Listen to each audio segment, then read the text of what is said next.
What's up, everybody? Nick Dwyer, back for the 10th inning, here with another episode of This Day in Sports History. In yesterday's episode, we saw Ty Cobb, one of the greatest hitters of all time, reach the 3,000 hit threshold, becoming only the fourth player to do so.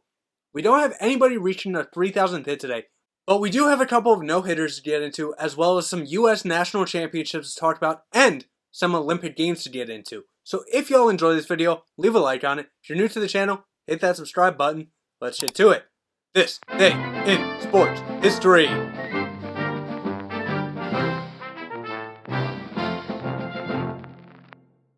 We'll start off today in 1880 in Major League Baseball with one of those no-hitters, and Pud Galvin, pitching for the Buffalo Bisons, would throw a no-hitter against the Worcesters, great name, right, in a 1-0 victory. From one no-hitter to a shortened no-hitter, we move to 1912. And Washington Senators Carl Cashin would no-hit the Cleveland Indians in a 2-0 victory in 6 innings. Now, this was not a 6-inning game due to rain or darkness or anything. It was agreed beforehand that it would be shortened, so the Indians were able to catch the train that night. But due to that, it does not count as an official no-hitter. But either way, there was no walk in the game for Cashin. It would end up being that his team allowed 2 errors. 3 years later, we remain in Major League Baseball in 1915, and Chicago White Sox would obtain Shoeless Joe Jackson from Cleveland for Robert Brado Roth, Larry Chappelle, Ed Klepfer, and somewhere between $15,000 and $31,000 for Shoeless Joe. 4 years later, we remain in baseball, not the major leagues, but we have the end of a streak in the minor leagues when Wichita Jobbers outfielder Joe Wilhoit in the Western League would fail to get a hit, ending the longest professional base hit streak at 69 games. In those games, Wilhoit 153 hits and 297 at-bats, good for a .515 average. 1 year later in 1920, the American Professional Football Association, this would later become known as the National Football League, 2 years later in 1922. Now we get into the U.S. National Championship, and we start in 1921 on the women's side. Mola Mallory would win her 6th of 8 U.S. singles titles and her 6th of 8 Grand Slam singles titles, defeating 3-time champion Mary Brown 4-6, 6-4, 6-2. 10 years later, we remain at the U.S. National Championships in 1931, and Helen Wills Moody would defeat Eileen Bennett Whittingstall 6-4, 6-1 to win her 7th and final U.S. singles title and her 14th of 19 Grand Slam singles titles.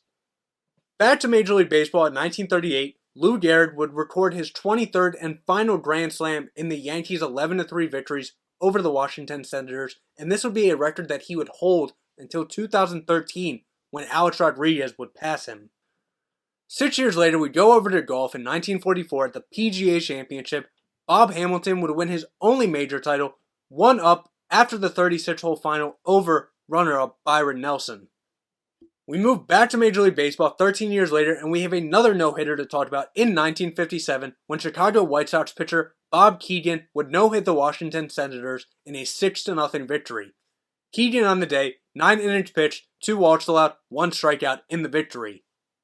We stay with Chicago in Major League Baseball, but this time we move over to the Cubs, and the Cubs would use their first baseman Dale Long as a catcher. And why is this special? Well, this would be the first Major League lefty catcher used since 1906. We move back to golf, this time on the women's side at the LPGA Western Open in 1967. Kathy Whitworth at 11 under would win 7 strokes ahead of runner-up Sandra Haney to claim her 4th of 6 majors. Now we have a world record to get into in 1991, and Norbert Rosa would swim the world record 100-meter breaststroke in 1 minute 1.29 seconds, a record that would be held for 2 years. Stay in 1991, but move over to the NFL. Dan Marino of the Miami Dolphins would surpass Joe Montana as the highest paid NFL player after a 5-year extension for $23.9 million, along with a $3.5 million signing bonus. We have another world record to get into 2 years later in 1993 in the 110-meter hurdles. Colin Jackson in 12.91 seconds would create the record, and he would hold this for 13 years. 1 year later, in boxing, junior featherweight Vuyani Bungo of South Africa would win the IBF World Boxing title over Kennedy McKinney by unanimous decision in 15 rounds. Now we move to the British Open on the women's side in 1995. Kerry Webb at 10 under would win 6 strokes ahead of runners-up Annika Sorenstam and Jill McGill. 5 years later, at the 2000 PGA Championship, Tiger Woods at 18 under would become the first golfer since Ben Hogan in 1953 to win 3 majors in 1 calendar year. Plus, he would win back-to-back PGA titles in a 3-hole playoff with Bob May to claim his 5th of 15 majors. Now we get into the Athens Olympics in 2004, and we will start off in the men's 10,000 meters. Tonanisa Bakulu at 27 minutes, 5.10 seconds would set an Olympic record, and Seleshi Shine would win the silver, going 1 and 2 in the 10,000 meters. Then in swimming, American Michael Phelps would wrap up his 100, 200 meter butterfly double after he would win the 100 in an Olympic record 51.25 seconds, besting teammate Ian Croker. Back to the PGA Championship in 2006, Tiger Woods at 18 under would win his 3rd PGA Championship, 5 strokes ahead of runner-up Shawn McKeel to claim his 13th of 15 majors. Over to the Beijing Olympics in 2008, in the inaugural women's water marathon, the 10K, Larissa Yurchenko of Russia would win in 1 hour, 59 minutes, 27.7 seconds, obviously an Olympic record. Then in the men's 200 meter, Usain Bolt would wrap up the 100, 200 meter double after he would set a world record time of 19.3 seconds in the 200, and exactly 1 year later, he would break it, and that's a record that still stands today.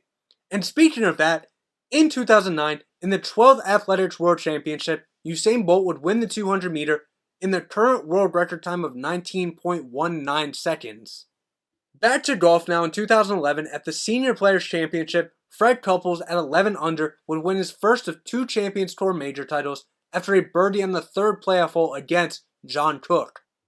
Move to the Rio de Janeiro Olympics, and we have a lot to get into, and we will start in canoeing when German Sebastian Brendel would team with Jan Vandre to win the C2 1000 meter to wrap up the C1, C2 1000 meter double.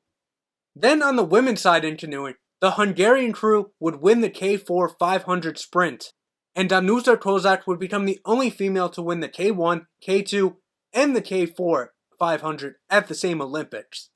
We stick with canoeing, and Max Rentschmidt and Marcus Gross would be part of the winning German crew in the K4 100 meter, wrapping up the K2, K4 1000 meter double.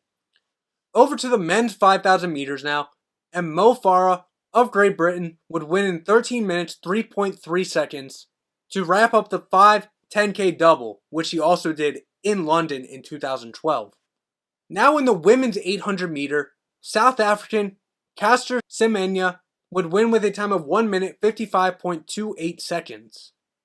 Now in the women's high jump competition, there would be 4 competitors who would tie after clearing the winning height of 1.97 meters after they would all fail at 2 meters. But Ruth Baedia of Spain would win the gold based on having no misses prior to missing the bar raised at 2 meters. Move over to diving now, and Shen Aisen of China would win the 10-meter platform double, having already won the synchronized event. Move over to golf now. On the women's side, and Inbi Park of South Korea would win the inaugural Olympic women's individual golf after a final score of 16 under, 5 strokes ahead of runner-up Lydia Ko. Now we move over to the women's triathlon, and American Gwen Jorgensen would win the gold after a time of 1 hour 56 minutes 16 seconds. Then in the women's indoor volleyball gold medal match, China would defeat Serbia 3-1. And then finally in those games, in the men's water polo final, Serbia would defeat Croatia 11-7. We ended today's video off in 2017 at the Solheim Cup on the women's side, and the USA would retain the cup over Europe after a 16.5 to 11.5 victory. So there you have it. That's what happened on this day in sports history. If I left anything out, I do apologize. If I mispronounced any names, I also apologize. But I'll see everybody tomorrow for Nico Dwyer and the 10th inning. See ya.